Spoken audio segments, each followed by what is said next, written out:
Friends, cook with கோமாளியில் Antony தாசன் அவர்கள் செஞ்ச ladies finger crispy fry இந்த ரெசிபி தாங்க இன்றைக்கி பார்க்க போகிறோம். இது அவரோட ஸ்டைலில் செஞ்சுருந்தார்.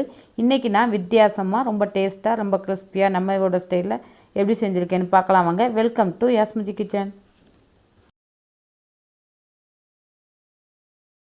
1 கிலோ வெண்டைக்காய் எடுத்துருக்கேன். நல்லா கழுவி க்ளீன் பண்ணி எடுத்து வச்சுருக்கேன். நல்லா தண்ணி இல்லாமல் ஒரு சொட்டு தண்ணி இல்லாமல் தொடச்சி எடுத்துருங்க. இந்த மாதிரி நடுவில் ஒரு கீரல் போட்டுருங்க. கீரல் போட்டு இந்த மாதிரி எடுத்து விட்டுருங்க. இதை உள்ளே ஸ்டஃப் பண்ணுறதுக்காக நான் எடுத்து வச்சுருக்கேன். விதைகள் எதுவும் நம்ம எடுக்க வேணாங்க, இப்படியே இருக்கட்டும். இப்போ ஒரு பேனில் 2 டீஸ்பூன் ஆயில் சேர்த்து இது கூட முழு பூண்டு பற்கள் சேர்த்து நல்லா வதக்கி விட்டுடலாம். நல்லா பூண்டு வாசனை வர அளவு வதக்கிட்டு இது கூட 3 காஷ்மீரி சில்லியும் சேர்த்து இதையும் நல்லா வதக்கி விட்டுடலாம். இது கூட ஒரு கைப்பிடி அளவு நிலக்கடலையும் சேர்த்து நல்லா வறுத்து விட்டுடலாம். கடலை நல்லா வறுபட்டதுக்கப்புறம் ஒரு கைப்பிடி அளவு வெள்ளை எள்ளு சேர்த்துக்குவோம். அதையும் நல்லா வாசனை வர அளவு வறுத்துட்டு இது கூட 1/2 கப் அளவு தேங்காய் துருவல் வச்சுருக்கேன். அதே இது கூட சேர்த்துடலாம். சேர்த்து இதையும் நல்லா வதக்கலாம். தேங்காய் துருவல் நல்லா ட்ரை ஆகிற அளவுக்கு நல்லா வதக்கங்க. இதை தான் நான் வடபாவுக்கும் சேர்த்துருந்தேன். அதே மசாலா தான் நான் இன்றைக்கும் இதுக்கும் ஸ்டஃப் பண்ணுறதுக்காக சேர்க்குறேன். ஆண்டனி தாசன் அவங்க இதில் ஸ்டஃப் பண்ணாமல் மேலே கிறிஸ்பியாக மட்டும் செஞ்சுருந்தாங்க. நான் இன்றைக்கி ரொம்ப வித்தியாசமாக உள்ளே ஸ்டஃப் பண்ணி வெளியிலையும் கிறிஸ்பியாக செய்ய போகிறேன். இப்போ நல்லா தேங்காய் ட்ரையாக வதங்கினதுக்கப்புறம் ஆறுனதுக்கப்புறம் ஒரு மிக்ஸி ஜாரில் சேர்த்து இது கூட ஒரு சிட்டி உப்பு சேர்த்து இதை நல்லா அரைச்சி எடுத்துக்கலாம். குறப்பாகவே அரைச்சி எடுத்துக்குவோம். இப்போ அதை அரைச்சாச்சு. இப்போ இது இருக்கட்டும். நம்ம அரைச்சி எடுத்த மசாலாவை வெண்டைக்காய் உள்ளே இந்த மாதிரி கீரல் பண்ணி வச்சுருந்தோம்ல அதில் உள்ளே வச்சு ஸ்டஃப் பண்ணிடலாம். விதைகளோடவே உள்ளே நல்லா ஸ்டஃப் பண்ணிடுங்க. எந்த அளவு முடியுமோ அந்தளவு உள்ளே வச்சு நல்லா அமுத்தி விட்டுருங்க.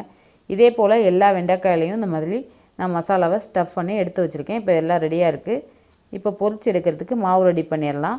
அதுக்கு ஒரு பவுலில் 50 கிராம் மைதா, 1 டேபிள் ஸ்பூன் கார்ன்ஃப்ளோர், 1/4 டீஸ்பூன் உப்பு, 1/2 டீஸ்பூன் மிளகாய்த்தூள், 1/2 டீஸ்பூன் பூண்டு பொடி, 1/4 டீஸ்பூன் மிளகுத்தூள் இதையெல்லாம் சேர்த்து நல்லா மிக்ஸ் பண்ணி விட்டுடலாம். இது கூட கொஞ்சமாக தண்ணி சேர்த்து இதையும் நல்லா கட்டிகள் இல்லாமல் கரைச்சி விட்டுருங்க. நல்லா கெட்டியாகவே இந்த மாவு எடுத்து வச்சுக்கோங்க. அப்போ தான் மாவு ஒட்டணும், அப்போ தான் நல்லாயிருக்கும்.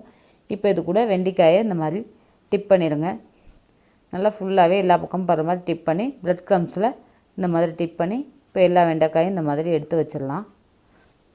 இப்போ இது எல்லாம் ரெடியாக இருக்குது. இப்போது ஆயில் ஹீட் பண்ணி வச்சுருக்கேன். ஒன்று ஒன்றா ஆயிலில் சேர்த்து ஃப்ரை பண்ணி எடுத்துக்கலாம். ஆயிலை ஹை ஃப்ளேம்லேயே வச்சு நல்லா வறுத்து எடுத்துக்கோங்க. லோ ஃப்ளேமில் வைக்க வேண்டாம், அப்போ உள்ளேயும் வேகாது. இது ஹை ஃப்ளேம்லேயே வச்சா தான் உள்ளேயும் நல்லா முருகலாக வெந்து வரும், வெளியிலையும் நல்லா கிறிஸ்பியாக இருக்கும். இப்போ நல்லா வெந்து வந்ததுக்கப்புறம் ஆயிலை வடிச்சிட்டு இப்போ பிளேட்டில் வச்சிடறேன். இதே போல் நம்ம எடுத்து வச்சுருக்க எல்லா வெண்டைக்காயும் இந்த மாதிரி பொரிச்சு எடுத்துக்கலாம். இப்போ பிளேட்டிங் ரெடி பண்ணிடலாம்.